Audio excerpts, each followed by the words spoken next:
Welcome back, folks. Hope you're enjoying the amazing sessions running today so far. We're about halfway through now. So we've had 9 speakers, we've got 9 speakers coming up, and yeah, it's just so many nuggets that are being shared. But now we have the amazing Nadia Ahmed. She's a consultant orthodontist. She's actually, aside from that, she's a very good friend of mine as well. We've known each other for a few years now, and we actually met at a self-development group that I used to volunteer at. Nadia came along as an attendee and visited work there, and we just hit it off. We connected, and we've just had so much in common since, and worked together a little bit as well on a group coaching program. Nadia joined with me, and her topic today is the tale of an NHS trainee, of an NHS trainee, a journey of resilience. So getting to the space she's at now, at the amazing job she's doing, she's going to explore how her journey was. I can imagine it wouldn't have been quite straightforward, but I'm sure you'll delve into that now. So over to yourself, Nadia. Thank you for being here. Thank you so much, Suman. I just wanted to say thank you, Suman, for organising this, for giving me the chance to speak today alongside so many amazing speakers. It's been a great lineup, such good energy so far today, and I'm really looking forward to hearing the rest of the day as well. So I'm just going to share my screen.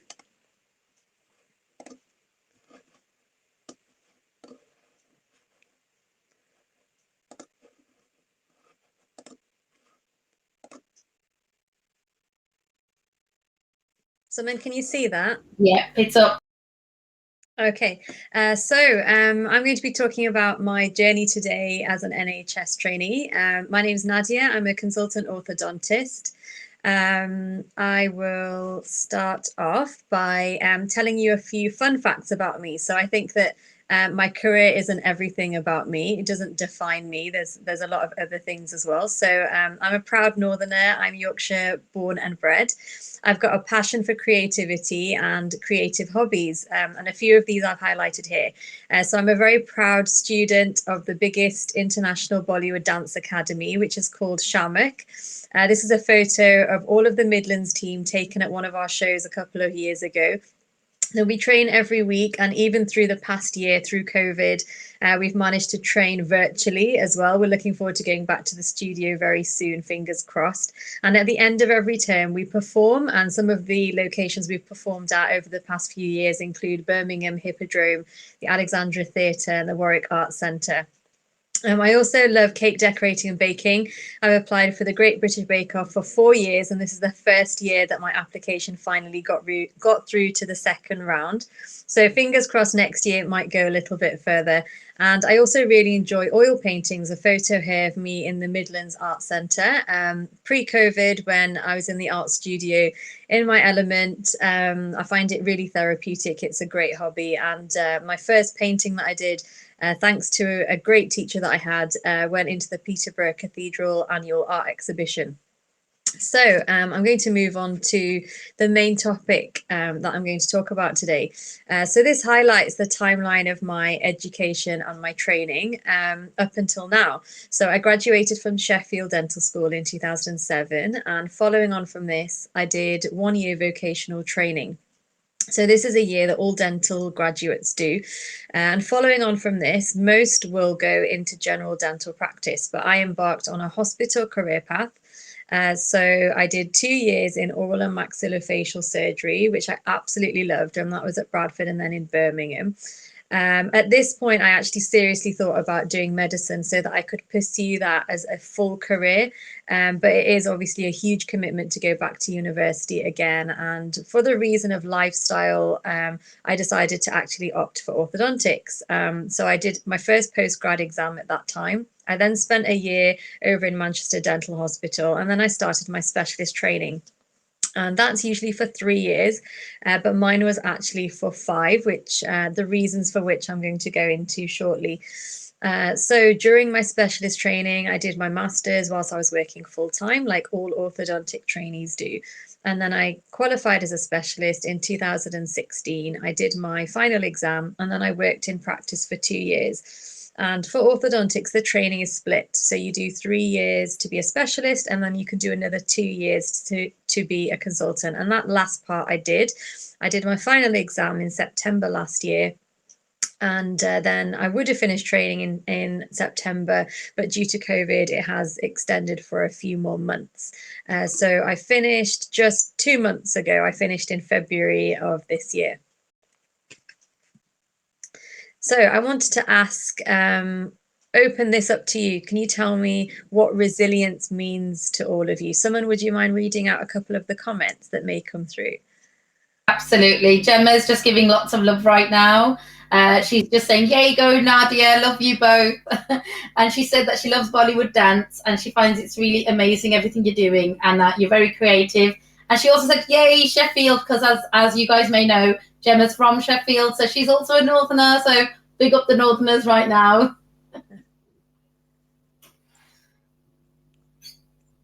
Any comments around, any thoughts on resilience? There's no other thoughts at the moment being shared. I think people are still commenting. Let me just see what else has come up. Javira Mahmood has said they're also a dentist. They've got the ability to bounce back from setbacks is what they think is resilience. For me, I'll just share resilience for me is absolutely that what's just been said, the bounce back. So something can happen, but it's how you reset yourself and go back into doing what you need to do, get your focus back on track. Sure. So for me, it's the ability to overcome obstacles or challenges. And that's exactly what I'm going to be talking about today, because I did have a number of obstacles through that timeline that I just shared with you. And determination as well, the power of the will, which I think is incredible. We can be so determined and we can overcome anything that we faced. So in terms of the obstacles that I'm going to talk about through this journey, a year into my specialist training, I was in a car accident in 2012. And at the time, it seemed like it really wasn't anything that was going to be that significant. But unfortunately, it led to being 15 months off work, and I sustained an injury to my right thumb, right wrist area.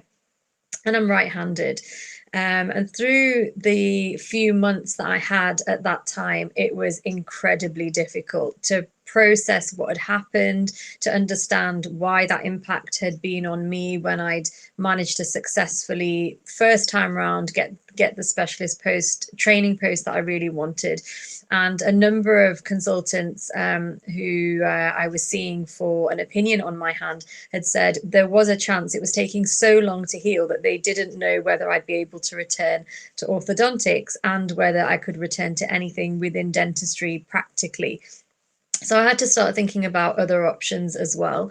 And dentistry is the kind of degree that obviously it's not like a lot of others where you have a huge number of transferable skills. You finish as a dental graduate and you expect you're going to do something within dentistry. So to be told that was absolutely devastating at the time.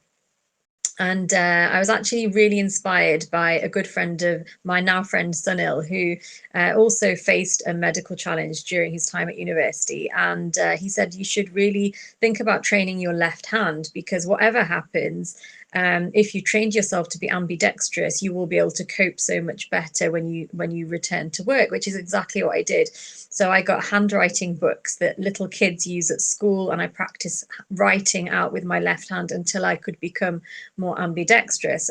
Thankfully, I did make a full recovery, but it was an extremely difficult time, and it really led me to think and to reevaluate so many things. We take so many things for granted that you never think that your right hand is used for so much. Things like obviously writing and being able to do my job was affected, but also things like being able to eat using a knife and fork, brushing your teeth, opening a door, such basic things that you don't think would be affected.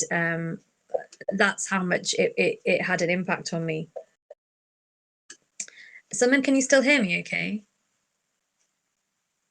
Yep, I can still hear you. Okay, great. In 2013, I then returned, but my training had been extended by 2 years. So instead of going back to the point at which I would have been when I left, I actually had to restart from the beginning because of the way we treat orthodontic patients. And when I returned, I had a huge amount of workplace bullying from my seniors, and it was already hard enough to return to work, but actually then to have that as well made it really difficult, because I was watching my peer group then progress, and they were doing their almost ready to do their final exams. And here I was right back at the beginning again, watching everybody else make progress. In 2015, during my training then, I got married, but it wasn't as I expected it to be. It was extremely difficult. So whilst tolerating the bullying at work, I was also living with an extremely difficult individual who actually wasn't supporting my career path as such. So I made a decision to leave that, and I think that was definitely the right decision. I wasn't supported with that individual and his family to progress to do the other 2 years to be a consultant. So I parked my aspiration during that time, and I went into practice to work as an orthodontist. But obviously then, when I was free from that situation, I chose to go back, and I did the final 2 years that I needed to do. But I didn't make the best decision about the unit to go to. So it wasn't suitable for a trainee at that time. There was quite a few things that they needed to sort out. And the reason these last 2 points are in bold are because actually then, when I was faced with an obstacle from 2018, dealing with it was so much it was very different. I think that I wasn't in a position to accept being treated in a way that I shouldn't have had to put up with. And I think that came from the experiences that I had had previously. And I think that's where the resilience had really built up. And I don't think I realized quite how much I was in a better place to deal with these things. So I had the support of the BMA, and it was something that wasn't easy, but I did end up being moved in terms of my timetable, and that was great. But during that time, things don't happen in one go, because I then fell and sprained both of my wrists at the time when I was trying to overcome the difficulties at work. And this time it was really strange that I don't think I was really as phased by the fact that I didn't have a splint on one hand. I then had it on both hands as well. And again, it was a small period of time off work, but nothing like before. And I did make a full recovery. But I think then I really realized how much more resilience I had gained through the experiences that I had had already.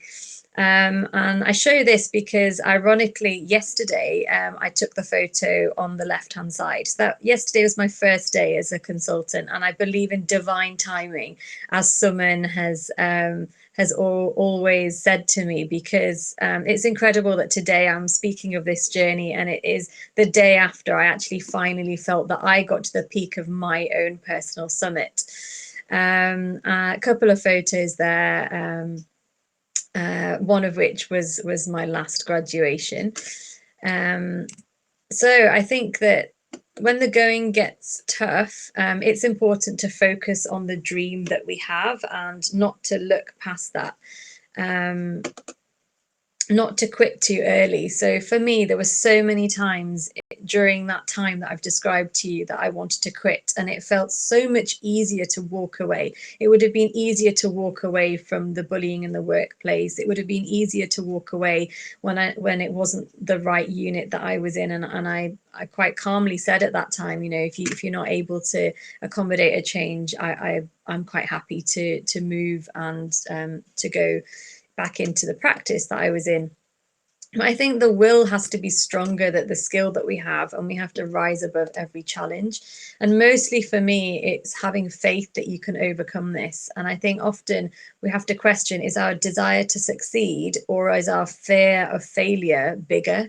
And it's important to really have faith that you can overcome something and look beyond today's challenge, and over and above everything, to believe in yourself and that you are able to get through something that you haven't expected to happen. And I think that was the case with me. Every obstacle was so unexpected, but as they progressed, I had then learnt more resilience, and I had more determination to overcome something as well. And I think as the obstacles came later on, there wasn't as much fear then. And I think that's where I didn't have that fear as much, and that really helped.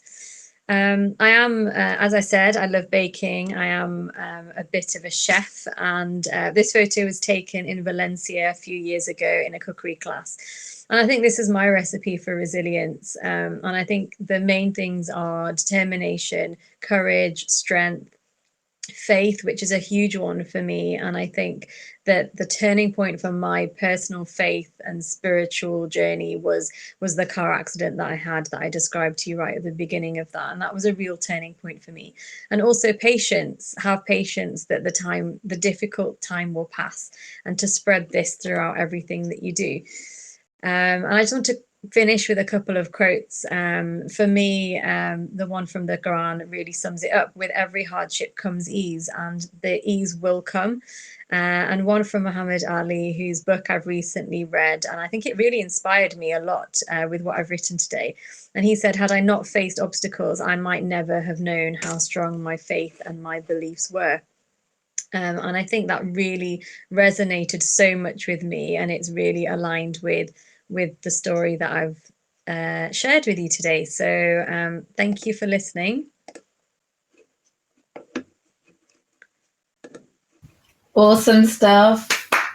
Thank you so much, Nadia. Wow, that was just like, I think it's nice that you came right in the middle of this summit that we're doing today, because I think that just really sums it up, without, like, pardon the pun, but absolutely that journey, those obstacles, overcoming them, building that resilience, getting to that top of that mountain. And I found it really interesting when I was asking for the bios from everybody, and you're like, I'm on my way, that I will be in my journey to becoming a consultant orthodontist. And you actually started your job yesterday, and I was thinking, but by the time we do the summit, you are a consultant orthodontist, and it's about putting yourself in that place. But people can see you for that now, but they won't know none of that. That it's taken so much, like, bravery of yours. Even that resilience shines through, even with you sharing the story, with being able to share the setbacks that you had, and all those ups and downs and those obstacles. And it goes to show it's not always an easy ride. It isn't sometimes, and that's life.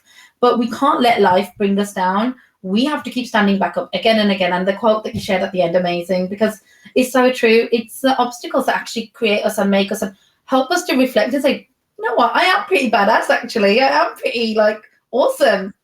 No one can mess with me, and we need to go through it to feel that and see it. So I'm really hoping that people have got inspired today. So we do have a couple of minutes before the next session is going to be in the next couple of minutes time. Just wondering if there is any questions, if anybody has got any questions, to put them in the chat.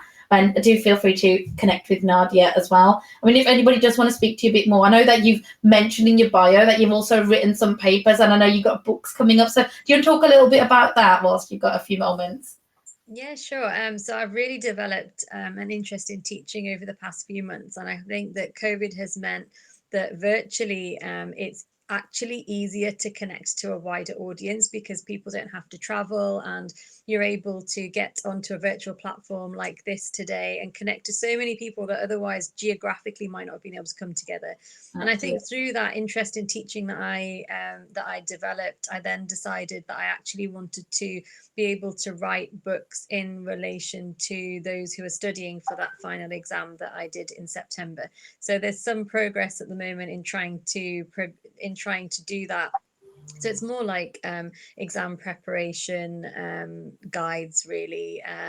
So they're largely academic ventures, and the papers, there's a few different ones that were on various topics like oral surgery when I was in that job, and hoping to also continue with some research that I did on transplantation of teeth as well, which is what my master's project was on. So looking forward to all of that. But just wanted to say again, Suman, thank you very much for hosting today, for organizing, for giving me the opportunity to speak as well. You've been a true positive energy for me as well through all the time that I've known you.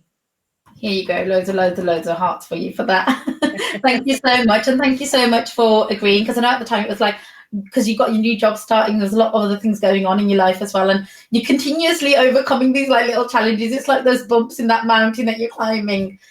And I just think it's amazing to see your progress, and then everything else you do on top of everything. Like, I love the baking world, you know, and the way that you put recipe for resilience. I thought that's perfect. Like, it just sums you to a T. So thank you so much for your amazing nuggets and your journey that you've shared with us. I'm going to jump off now and join you guys on the other side, and we are going to be now with Rana at 3:40. So literally, actually, I've just realised I'm supposed to have started hers. So we're jumping over there now. I don't know why I thought it was 1:45, but you know what? It's all good. We've all got lots of love here. I'm sure Raj don't mind. Let's see you on the other side.